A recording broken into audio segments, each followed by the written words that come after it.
اللہ وبرکاتہ۔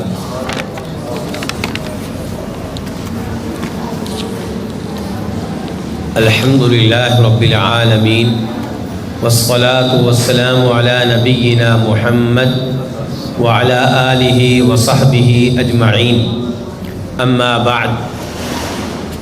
اب آتے ہیں ہم آج کے اسپارے کی طرف۔ دوسرا اسپارہ ہے، اس میں سب سے پہلا جو ہمارا موضوع ہے وہ ہے تحویل قبلہ کا، قبلہ کی تبدیلی کا۔ آپ جانتے ہیں کہ نبی علیہ السلام اور صحابہ کرام کس شہر میں رہتے تھے؟ سب سے پہلے مکہ میں۔ مکہ سے ہجرت کر کے جب مدینہ آئے تو مدینہ کے دائیں بائیں یہودی رہتے تھے، تو یہاں پہ آپ کا قبلہ ٹھہرا بیت المقدس، جس کی یہودی بھی بڑی عزت کرتے تھے، لیکن آپ کا دل یہ چاہتا تھا کہ قبلہ کیا ہو؟ مکہ ہی۔ 16-17 مہینے آپ انتظار کرتے رہے، حتیٰ کہ اللہ تعالیٰ نے آپ کی دعا سنی اور قبلہ تبدیل کر دیا گیا۔ صحابہ کرام جو سچے ایمان والے تھے ان کے لیے کوئی مسئلہ نہیں تھا، بھئی اللہ کی بات ماننی ہے، اللہ کہے مغرب کی طرف منہ کرو ادھر کر لیں گے، اللہ کہے مشرق کی طرف منہ کرو ادھر کر لیں گے، اصل بات تو اللہ کی اطاعت کرنا۔ لیکن یہ چیز مسئلہ بن گئی کافروں کے لیے اور کمزور ایمان والوں کے لیے، تو کئی لوگ جو ہے اس موقع پہ مرتد ہوئے۔ تو میرے بھائیوں، سچا مسلمان وہ ہے جو اللہ کی بات مانتا ہے۔ سچے مسلمانوں نے کیا کیا؟ ذرا ایک حدیث سنیے گا جس کا تعلق مسجد قباء سے ہے، میں آپ کی توجہ چاہوں گا۔ عبداللہ بن عمر روایت کرتے ہیں کہ وہ فجر کی نماز پڑھ رہے تھے۔ کون؟ قباء والے۔ تو ایک آنے والا آیا، اس نے کہا بھی قبلہ تو تبدیل ہو گیا ہے۔ تو یہ لوگ رکوع کی حالت میں تھے، رکوع کی حالت میں انہوں نے اپنا قبلہ کیا کیا؟ تبدیل کیا۔ دیکھیں ذرا، صبر کریں کہ امام صاحب ہیں، مقتدیوں کے ادھر منہ ہے، پھر امام صاحب ادھر گئے ہوں گے اور مقتدی بھی ادھر پھرے ہوں گے رکوع کی حالت میں۔ آسان ہے کہ مشکل ہے؟ مشکل ہے۔ میرے جیسا کوئی ہوتا تو وہ کہتا بھئی یہ نماز تو ایسے ہی پڑھیں گے، آئندہ نماز سے پہلے انتظامیہ کا اجلاس ہوگا، میٹنگ ہوگی، ابا جی سے مشورہ کریں گے، برادری سے پوچھیں گے، پھر دیکھیں گے حدیث میں عمل کرنا ہے کہ نہیں کرنا۔ نہیں میرے بھائیوں، یہاں سے عبرت حاصل کریں، ادھر حکم محمد ہو، ادھر گردن جھکائیے۔ دوسرا موضوع اس پارے کا ہے کہ اللہ تعالیٰ نے کہا ہے کہ وَلَنَبْلُوَنَّكُمْ، ہم تمہیں مختلف آزمائشوں میں مبتلا کریں گے۔ کبھی تمہارا بیٹا فوت کر لیا، کبھی والد کو فوت کر لیا، کبھی کاروبار میں خسارہ ہو گیا، نقصان ہو گیا، توجہ آپ کی چاہوں توجہ، کبھی خوف، کبھی ڈر، کبھی یہ مسئلہ، کبھی وہ مسئلہ۔ تو دنیا آزمائش گاہ ہے، فرمایا کامیاب وہ ہے جو ان آزمائشوں پہ کیا کرے؟ صبر کرے، اللہ کے فیصلوں پہ راضی رہے۔ ابھی دیکھیں کسانوں نے بڑی محنت سے کیا لگائی ہے فصلیں، بارش کے اوپر بارش آ رہی ہے۔ اب یہاں پہ کسان کے صبر کا امتحان ہے، اگر صبر کرے گا تو قیامت کے لحاظ سے اجر و ثواب ملے گا، دنیا میں بھی اللہ کسی نہ کسی طریقے سے رزق دے دے گا، اور اگر اعتراض کرے گا، شکوے کرے گا، دنیا میں بھی کچھ نہیں ملے گا، آخرت بھی تباہ و برباد ہو جائے گا۔ تو بیٹا فوت تو فوراً کیا کہنا چاہیے؟ الحمدللہ، میں اللہ کے فیصلے پہ راضی ہوں۔ اللہ کہتے ہیں جو اس انداز سے صبر کرے یہ کامیاب لوگ ہیں، یہ ہدایت کے اوپر ہیں۔ تیسرا مسئلہ اس پارے کا، اللہ تعالیٰ نے کہا ہے کہ جو حق چھپائیں، حق بات بیان نہ کریں، اولئک یلعنہم اللہ ویلعنہم اللاعنون، ان پہ اللہ کی بھی لعنت اور ساری دنیا کی لعنت۔ میں اور آپ کے حق کو نہیں چھپاتے ہیں۔ آپ نے رشتہ داروں کو صاف صاف کبھی توحید بتائیے، صاف صاف کبھی شرک سے روکا ہے، صاف صاف نماز کے بارے میں بتایا ہے، کھل کے بتایا کہ رفع الدین سنت ہے، کھل کے حدیث بتائیے، نہیں ہم بتاتے۔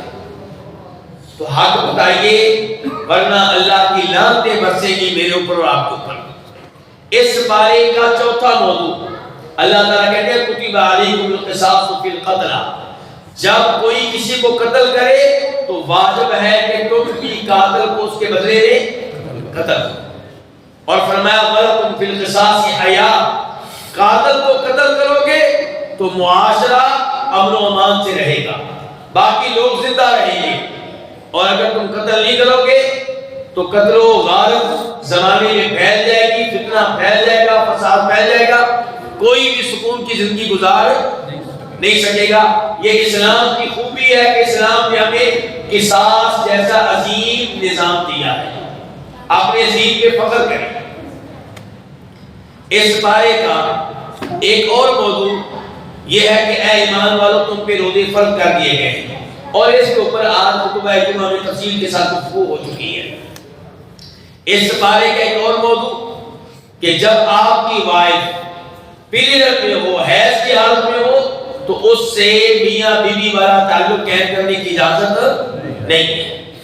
بیوی آپ کی، لیکن آرڈر آپ کا نہیں چلے گا، مرضی آپ کی نہیں چلے گی، مرضی کس کی چلے گی؟ اللہ کی، اللہ کی عزت کی چلے گی۔ اور آج کی سائنس اسلام کے حکم کی تصدیق کر رہی ہے کہ اسلام نے یہ حکم دے کر بہت اچھا کیا ہے۔ تو اس پہ بھی فخر کیجئے کہ آپ کا دین وہ ہے جو اتنا سچا اور کھرا ہے کہ دنیا آج اس کی تصدیق کر رہی ہے، لیکن یہ تصدیق نہ بھی کرے ہمیں پھر بھی ایمان ہے ہمارا۔ اس پارے کے احکام میں سے ایک حکم ہے ایلا کا۔ نام لیجئے، کیا کہا میں نے؟ ایلا کا۔ کوئی خامد قسم اٹھا لیتا ہے کہ میں اپنی بیوی سے جماع نہیں کروں گا، ہم بستری نہیں کروں گا، اب کیا کیا جائے؟ اگر اس نے قسم اٹھائی ہے کہ 1 مہینہ 2 مہینے 3 مہینے اس کے قریب نہیں جاؤں گا، کوئی بات نہیں، اپنی قسم کو پورا کر سکتا ہے، اور چاہے قسم توڑ دے اور کفارہ ادا کرے، قسم کا کفارہ آپ جانتے ہیں۔ لیکن اگر اس نے قسم اٹھائی ہے 4 مہینوں سے زیادہ کی، تو شریعت اس کو مجبور کرے گی کہ یا ادھر ہو جاؤ یا ادھر ہو جاؤ، یا طلاق دے دو اور یا اپنی قسم کو توڑو اور کفارہ دو اور بیگم سے تعلق ہے۔ یہ کھیل تماشا نہیں چلے گا کہ جناب میں نے سال کی قسم اٹھا لیا، میں سال بیوی کے پاس نہیں جاؤں گا، یہ غلط ہے، یہ بیوی کے ساتھ زیادتی ہے، یہ اس کے اوپر ظلم ہے۔ اور شریعت نے دیکھے یہاں پہ کس کا ساتھ دیا؟ عورت کا۔ زمانے جاہلیت میں سب کچھ چلتا تھا، اسلام نے اسے روک دیا۔ اس پارے کے احکام میں سے ایک حکم ہے طلاق کا۔ اگر کوئی اپنی بیوی کو طلاق دیتا ہے تو بیوی فوراً اس سے الگ نہیں ہوگی۔ اگر پہلی بار طلاق دی ہے یا زندگی میں دوسری بار طلاق دی ہے تو بیوی فوراً الگ نہیں ہوگی، اور اس طلاق کو کہتے ہیں طلاق رجعی۔ بولیے ذرا، کیا کہتے ہیں؟ طلاق رجعی، لیکن جس میں صلح ہو سکتی ہے، رجوع ہو سکتا ہے، واپسی ہو سکتی ہے۔ اس طلاق کے بعد بیوی خاوند کے گھر میں رہے گی، اس کو نکالنے کی اجازت نہیں ہے، نہ اس کو نکلنے کی اجازت ہے، اور ہم سب اس حکم کی خلاف ورزی کر رہے ہیں۔ خاوند کے گھر والے نکال دیتے ہیں یا لڑکی کے والدین پہنچ جاتے ہیں، غصے میں آ کے بیٹی کو لے کے جا رہے ہیں، غلط۔ پہلی طلاق کے بعد، دوسری طلاق کے بعد بیوی نے عدت کے ایام خاوند کے گھر میں گزارنے ہیں۔ اچھا، اس میں بھی بڑی حکمتیں ہیں۔ کیا شریعت چاہتی ہے کہ ادھر ہی رہے تاکہ کیا ہو جائے؟ صلح ہو جائے۔ نکل گئی تو پھر صلح بڑی مشکل ہو جائے گی۔ عدت کتنی ہے؟ فرمایا 3 حیض 3 پیریڈ۔ عدت کتنی ہے؟ کتنی عدت ہے جی؟ بولیے ذرا۔ 3 حیض۔ اور اگر عورت حمل کی حالت میں ہے تو طلاق ہو جاتی ہے؟ بالکل ہو جاتی ہے، اس میں کوئی اختلاف نہیں ہے۔ پبلک کہتی ہے کہ طلاق نہیں ہوتی حمل کی حالت میں، علماء میں کوئی اختلاف نہیں، علماء سب مانتے ہیں کہ طلاق ہو جاتی ہے حمل کی حالت میں۔ لیکن اگر لڑکی حمل کی حالت میں ہے تو پھر عدت کے ایام 3 پیریڈ نہیں ہوں گے، کیا ہوگا؟ ولادت سے فارغ ہو جانا، ولادت سے فارغ ہو جانا۔ تو عدت کے ایام میں خاوند بیوی سے رجوع کر سکتا ہے۔ اگر عدت کے ایام میں رجوع نہیں کیا تو اب یہ بیوی اپنے والدین کے گھر چلی جائے گی، اور اس کا والد اس کا نکاح کسی اور جگہ کر سکتا ہے۔ عدت کے بعد بھی یہ آپس میں جڑ سکتے ہیں، کس کے ذریعے؟ نئے نکاح کے ذریعے، نئے نکاح کے ذریعے۔ اچھا، شریعت نے یہاں پہ طلاق کا طریقہ بھی بتایا ہے، میں آپ کی توجہ چاہوں گا۔ الطلاق مرتان فإمساک بمعروف او تسریح بإحسان۔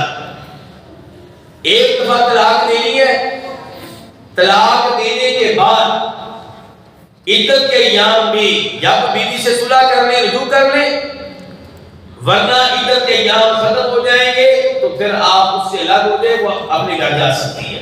اب وہ کسی نئی جگہ شادی کر سکتی ہے۔ اچھا، ایک طلاق کے بعد دوسری طلاق، تیسری طلاق، چوتھی طلاق، پانچویں طلاق، 100 طلاق، 1000 طلاق، یہ سب فضول ہے۔ جب آپ نے ایک طلاق دے دی وہ کیا ہو گئی؟ طلاق یافتہ۔ اب نئی طلاق اس کو نہیں لگے گی جب تک کہ آپ شروع نہیں کر لیتے، رجوع نہیں کر لیتے۔ رجوع کریں گے تو نئی طلاق ہوگی، ورنہ نہیں ہوگی۔ یہ ہے صحیح بات، اور یہی موقف ہے امام ابن تیمیہ رحمہ اللہ کا۔ یہاں پہ ایک مسئلہ یہ بھی ہے کہ فَإِن طَلَّقَهَا فَلَا تَحِلُّ لَهُ، 3 طلاقیں ہو گئی، باری باری وقفے سے کتنی طلاقیں دے دی ہیں؟ 3۔ اب کیا واپسی کا راستہ ہے؟ کوئی راستہ نہیں ہے۔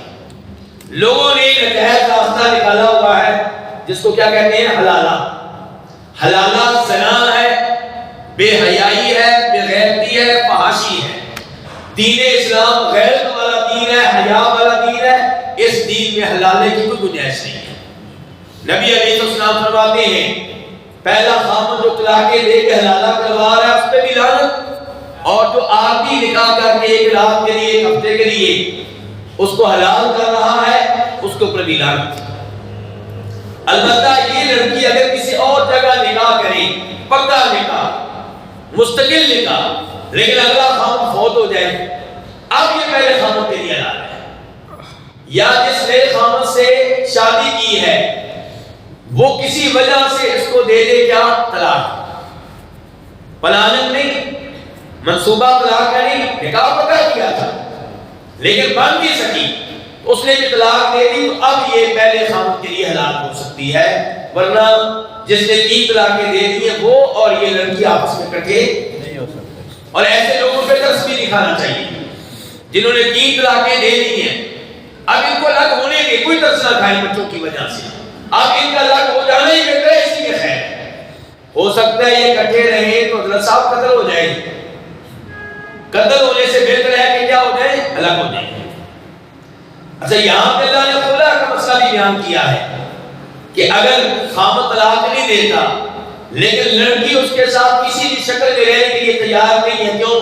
خامن بے نماز ہے، یا اس کی کمائی حرام کی ہے، یا وہ جانوروں کی طرح مارتا ہے، یا وہ خرچہ نہیں دیتا، یا رہائش نہیں دیتا، یا نشہ کرتا ہے، تو لڑکی خلا لے سکتی ہے، حاکم واپس کر کے اس سے علیحدگی کا مطالبہ کر سکتی ہے، خلا وہ دے دے ٹھیک، ورنہ عدالت میں جا سکتی ہے۔ یہاں پہ اللہ نے ایک مسئلہ یہ بھی بیان کیا کہ اگر پہلی طلاق ہوئی ہے، اور پہلی طلاق کو کیا کہتے ہیں؟ طلاق رجعی، یا دوسری طلاق ہوئی ہے، اب خامن اس سے رجوع کرنا چاہتا ہے اور عورت بھی راضی ہے، تو رجوع کرنے دیا جائے، اس میں واضح رکاوٹ نہ بنے، بلکہ اگر عدت کے اندر رجوع ہو رہا ہے، بیوی نہ بھی مانے تو خامن رجوع کر سکتا ہے۔ لیکن اگر عدت گزر گئی، لیکن طلاق پہلی تھی، عدت گزر گئی، طلاق دوسری تھی، اب کیا ہو سکتا ہے؟ نیا نکاح ہو سکتا ہے نا، کیونکہ ابھی تیسری طلاق نہیں ہوئی، ہو سکتا ہے۔ اچھا، اب اگر لڑکی کے گھر والے نکاح نہ کرنے دیں جبکہ لڑکی چاہتی ہے، تو اللہ تعالی نے کہا ہے لڑکی کے والد سے، بھائی سے رکاوٹ نہ بن۔ جناب معقل بن یسار ایک صحابی کا نام ہے، کیا صحابی کا نام ہے جی صاحب؟ معقل بن، بولیے ذرا، معقل بن یسار۔ انہوں نے اپنی بہن کا نکاح کیا، جس سے نکاح کیا اس نے طلاق دے دی، عدت کے اندر رجوع بھی نہیں کیا، عدت گزر گئی، اس کے بعد اس نے پیغام بھیجا میں دوبارہ نکاح کرنا چاہتا ہوں۔ معقل بن یسار نے کہا نہیں، اللہ کی قسم اب نہیں ہو سکتا، میں نے تیری عزت کی، تجھے رشتہ دیا، تو نے طلاق دی اور عدت میں رجوع نہیں کیا، اب آگے تمہارا کوئی شادی نہیں ہوگی۔ اللہ نے اوپر سے آیت اتاری فلا تعبدوهن ينكحن ازواجهن، اس نکاح میں رکاوٹ نہ بنو۔ معقل بن یسار نے اللہ کا حکم سنا، سر جھکا دیا کہ جو اللہ کہے میں اس پہ راضی ہوں۔ مسلمان ایسا ہوتا ہے۔ اس سورت کے احکام میں سے ایک حکم یہ ہے کہ حافظوا علی الصلوات والصلاۃ الوسطی، 5 وقت کی نمازیں پابندی سے پڑھو، خصوصاً کون سی نماز؟ نماز عصر۔ فَإِنْ خِفْتُمْ فَرِجَالًا أَوْ رُكْبَانًا، اگر دشمن نے حملہ کیا ہوا ہے، ڈر ہے، خوف ہے کسی قسم کا، فرمایا نماز پھر بھی معاف نہیں ہے، چلتے چلتے پڑھ لو، سواری پہ بیٹھے بیٹھے پڑھ لو، نماز کو قضا کرنے کی اجازت میچ کے لیے قضا کر سکتے ہیں، وہ تو مجبوری ہے نا جی۔ فرمایا دشمن ہے سامنے، پھر بھی پڑھ لو، چلتے چلتے پڑھ لو، سواری میں بیٹھے بیٹھے پڑھ لو، قضا کرنے کی اجازت نہیں ہے۔ اس سے آپ اندازہ لگا سکتے ہیں نمازوں کی کیا اہمیت ہے۔ پھر آج تیسرا سپارہ بھی شروع ہو جائے گا، ایسے ہی جی۔